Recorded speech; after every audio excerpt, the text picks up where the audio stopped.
नमस्कार सबैजनालाई हाम्रो कञ्चनजङ्घा ट्रस्टबाट धेरै तपाईहरुलाई वेलकम जनाउँदैछु। आज हामी अचानकै 2 घण्टाको अन्तरालमा खरसाङबाट आज महाराजा अग्रसेन आइपुगेका छौँ। किनभने हाम्रो गौरी शङ्करको बहिनीलाई तपाईको झट्टैभन्दा झट्टै ब्लड चाहिएकोले गर्दाखेरि बहिनीको नाम चाहिँ सपना विश्वकर्मा है। गौरी शङ्करवासीहरूले सबै चिन्नुहुन्छ होला।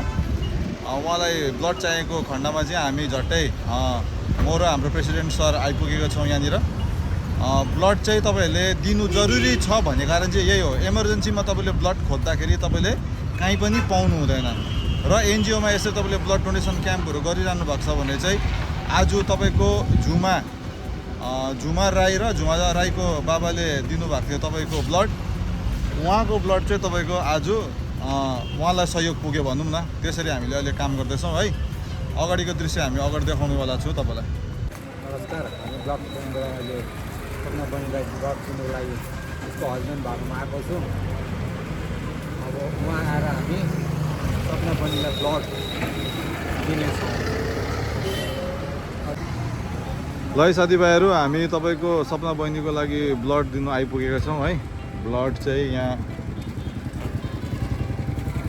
अगाडि प्याकेट दिनु सर, अगाडि राख्नुहोस्, भित्र राख्नुहोस्। यो चाहिँ हाम्रो बहिनीलाई हाम्रो एनजिओ मार्फतबाट सानो सहयोग है। निःशुल्क हामीले उहाँको लागि चाहिँ ब्लड ब्याङ्कबाट ब्लड ल्याएर मेडिकल कलेजमा हामी आइपुगेको छु। उहाँको हस्बेन्डलाई हामी डेलिभर गर्नु आँटेको।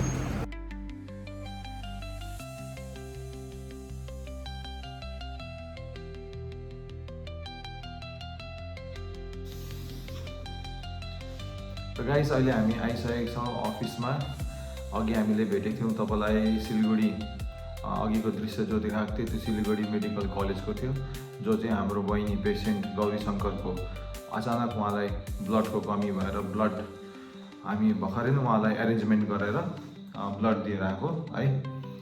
र सबैजनालाई हात जोडेर बिन्ती छ कि प्लिज डोनेसन क्याम्प हामीले गाउँमा लाउँदाखेरि चाहिँ प्लिज नभनेको 10 दिनको 20 जनाले चाहिँ प्लिज हरेक क्षेत्रको हरेक गाउँमा तपाईँले ब्लड डोनेसन गर्नुहोस्। किनभने यति बेला चाहिएको बेलामा चाहिँ कसैको मद्दत गर्नु सक्छ। तपाईँले जो ब्लड डोनेसन गर्नुहुन्छ ब्लड क्याम्पमा, त्यसबाट तपाईँले 3टा ज्यान बचाउनुहुन्छ।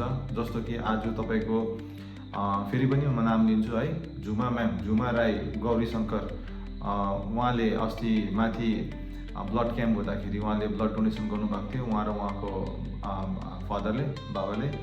त्यही कारणले चाहिँ आज उहाँकै गाउँको एकजना बहिनीले आज ब्लड पाउनुभयो है। आधा रात बिरात जहिले पनि हामीलाई भन्नुहुन्छ ब्लड एकदम पनि हामी तपाईँलाई त्यति बेला हामी जरुरी परेको बेलामा हामी तपाईँलाई ब्लड गराइदिइहाल्छौँ है। त ब्लडको बारेमा जानकारी चाहिँ के थियो भन्दाखेरि चाहिँ जहिले पनि तपाईँलाई ब्लड कुनै पनि हस्पिटलबाट माग्छ भन्दाखेरि चाहिँ यसो अत्तालिने कुरो केही छैन। त्यसमा तपाईँले रिक्वेजेसन एउटा फर्म हुन्छ उनीहरूको, त्यो फिलअप गरेर चाहिँ हामीलाई दिनु पर्यो है। तपाईँले वाट्सएप गरेर पठाउनु पर्यो पहिला। त्यहाँदेखि तपाईँले त्यो रिक्वेजेसन फर्म लिएर चाहिँ ब्लड ब्याङ्क जानु पर्यो। रिक्वेजेसन फर्मको साथसाथै तपाईँले 2टा स्याम्पल, ब्लड स्याम्पल पनि लानु पर्यो आफ्नो साथमा है। विदाउट डोनर कसलाई पनि ब्लड चाहिन्छ भन्दाखेरि सिलगढीमा नम्बर 1 त बिना कन्ट्याक्टको, बिना जान पहिचानको तपाईँको गोजीमा पैसा भए तापनि तपाईँले ब्लड पाउन सक्नु हुँदैन। किनभने ब्लड ब्याङ्कमा अहिले ब्लडको बहुत कमी भएको कारणले। प्लस तपाईँको विदाउट डोनर पैसामै किन्नु चाहनुहुन्छ भन्दाखेरि 1600 रुपियाँ लाग्छ। तपाईँको विथ डोनर लगेर जानुहुन्छ, ब्लड तपाईँले एक्सचेन्ज गर्नुहुन्छ भन्दा 800 रुपियाँ लाग्छ है। हाम्रो मार्फत पनि तपाईँले लिनुहुन्छ भन्दाखेरि डोनर चाहिन्छ है। त्यही कारण चाहिँ आज बहिनीलाई हामीले एनजिओ मार्फतै निःशुल्कमै उहाँलाई 1 युनिट ब्लड प्रोभाइड गऱ्यौँ। अगाडि पनि लाग्ने कुरा छ, त्यसरी नै हामी उहाँलाई प्रोभाइड गर्दै जान्छौँ। त तपाईँलाई फेरि पनि भन्नु चाहन्छु, जहिले पनि ब्लड चाहिन्छ रिक्वेजेसन फर्म साथमा 2टा ब्लड स्याम्पल, बिमारीको 2टा ब्लड स्याम्पल लगेर चाहिँ तपाईँ ब्लड ब्याङ्क पुग्नुपर्छ। ब्लड ब्याङ्क पुगेपछि तपाईँको 1.5 घन्टा त्यहाँनिर तपाईँलाई रिक्वेस्ट गर्छ पर्खिनुको लागि त्यो तपाईँले पर्खिदिनै पर्छ, किनभने तपाईँको त्यहाँनिर ब्लड स्याम्पल जो लगेको हुन्छ त्यसको जाँच पडताल हुन्छ। त्यसको बादमा मात्रै त्यो मजासँगले तपाईँलाई ब्लड बनाएर चाहिँ तपाईँको म्याचिङ गरेर चाहिँ तपाईँको ब्लड त्यहाँनिर तपाईँलाई प्रोभाइड गर्छ। र जो पनि ब्लड ब्याङ्क जानुहुन्छ प्लिज नअत्तालिनुहोस् होला, अत्तालेर फोन नगर्नुहोस् होला। गएपछि चाहिँ रिक्वेजिसन फर्म, 2टा स्याम्पल, ब्लड स्याम्पल बिमारीको, अन्त साथमा पैसा चाहिँ लगेर जानुहोस्। 1.5 घन्टा चाहिँ पर्खिनु पर्छ। यो चाहिँ जरुरी सूचना थियो तपाईँलाई होइन, जो हामीले दिए।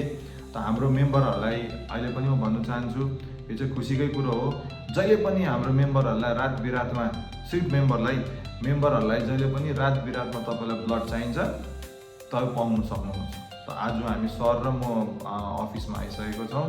आएर तपाईँलाई यो एकदम जानकारी दिनु जरुरी सम्झेर अहिले तपाईँलाई यस्तै जो पनि धेरै जानकारीहरू हुन्छ, महत्त्वपूर्ण जानकारी हुन्छ, हाम्रो मेम्बरहरूलाई यसरी नै सेयर गर्दै जान्छु। त अन्तमा यो भिडियोको अन्तमा यही भन्नु चाहन्छु कि प्लिज यो भिडियो चाहिँ धेरै मात्रामा सब्सक्राइब र सेयर गरिदिनु नबिर्सिनुहोस् होला। गोर्खाको हरेक घरमा यो भिडियो चाहिँ पुगेको हुनुपर्छ। हाम्रो कञ्चनजङ्घा ट्रस्टले हाम्रो गोर्खा जातिको लागि कुछ गर्छु भनेर आएको छौँ है। त गोर्खाको हरेक गाउँमा, हरेक क्षेत्रमा, हरेक प्रत्येक गोर्खालाई, दाजुभाइहरूलाई, दिदीबहिनीहरूलाई चाहिँ यो भिडियो पुगेको होस् है त। धन्यवाद तपाईँ सबैजनालाई।